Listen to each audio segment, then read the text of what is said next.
I remember once upon a time, long ago, in a galaxy far, far away, I was teaching a meditation class, and internally, my experience felt like a thunderstorm, a tornado, or a hurricane. It was intense. There was everything you could think of was erupting of anger, sadness, self doubts, everything just like rising up. I felt anything but calm. Felt anything but anything. I thought, is this sort of person supposed to be teaching a meditation class? And yet, at the same time, while teaching the class, I was actively meditating with my eyes open. I was using mantras with the eyes open to kind of anchor me into a certain place, and I was feeling, somewhat anchored. I could feel this column of silence and peace, largely overshadowed by this crazy whoa, whoa, whoa, whoa that was going through there. And in any event, I was thankful that I was not the only teacher on that course because I was like thinking, oh man, I hope I hope people really get a good solid class out of me here. And to my great surprise, the last day of the class, people were filing up and talking to me. One person in particular, they came up to me and they said, you have one of the calmest presences I've ever experienced. And I said, really? Because and then I explained I did not feel calm, particularly calm this weekend. So, I'm not sure what you're picking up and saying. Oh, yeah, I felt that, but I felt more. There's something else. There's something else that was coming out of you that was, deeper than, all of that stuff. And I thought, huh, I took that with me and actually turned out to be among many other similar experiences of one that certainly told me that you're not always the best barometer of the totality of what's trying to express to you, and that often we're the very worst ones to, especially if we're sensitive to, we have judgments of different emotions or different thoughts or different states. The negative bias comes in. We focus on all that, and we think it's just a complete mess. That's normal, but we're not very good barometers. So I lead off with this story mainly to kind of now get to the point is as I saw something that I encountered, I think, very early in my years as a spiritual seeker, which made sense to my mind, a certain strand in spirituality that, basically was almost like positivity, as the goal.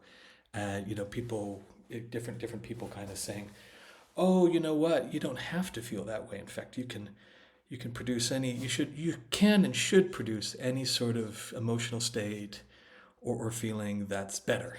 You have responsibility. You are in charge of your development.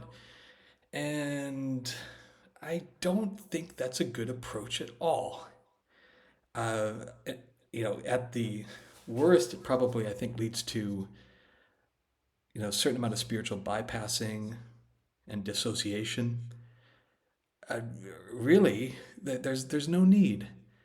There's no need to rearrange the deck chairs of what's going on. That's not so important at all. What's helpful is cultivating that state of wholeness that's underlying and can coexist with nearly any state. There's such a difference in, say, oh, I remember what did I hate? Oh, embarrassment. Oh my goodness, I hated feeling embarrassed. As soon as that experience would arise, internally I would be squirming and running for the hills or trying to distract myself or trying to do anything. I couldn't take it. And I remember once getting advice on a tangential thing, on some thoughts that I hated having. And the advice was basically, why don't you right now just imagine, could you experience this thought for the rest of your life? And then somehow hearing it put that way, I kind of realized, actually I could. It wouldn't be that bad. And as soon as I came to that little sort of realization, I was actually free and clear. Every time I had those certain thoughts afterwards, they just were not sticky anymore.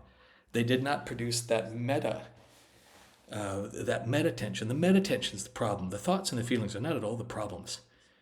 You know, it's all the stuff that's on top of it. And so the same thing with embarrassment. And so I don't know when it happened. I don't.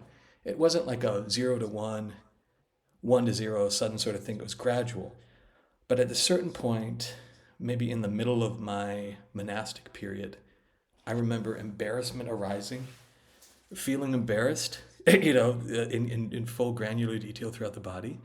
And it just, I was like, wow, this is excellent. you know, it wasn't distractive at all. There was nothing in me that was of reactively trying to escape it. Somehow, at some point, simple exposure to presence, exposure to that deep whole state, that deep silence that's beyond quiet and noisy, it's beyond those things. Sufficient exposure to that simply took the meta judgment away. And then there we have it. And I could look like previous to that, certain emotions, not just embarrassment, but fear. What else was that? Oh yeah, anger. Sometimes I couldn't take either. Certain things that went through me that I was just not comfortable with. I mean, it's like I would process them for days, and it's not like that was needed at all. Later, when they would come up, the processing time would maybe be 30 seconds. Maybe a couple minutes, maybe less, depends on what the situation was, but certainly not days. And so, what was the holdup? Well, the holdup wasn't the severity or the intensity of the emotions; it was simply the judgment of them. So, yes, I can't really agree with that thread that comes around. You often with good intentions, every now and then, where people are like, oh, just switch it up. Yeah, yeah. No, no, no. Better to be comfortable in a sense with it all. There's nothing wrong with having preferences. I think most people would prefer to be elated and happy and all these things to feeling fear or whatever else, I suppose. Uh, but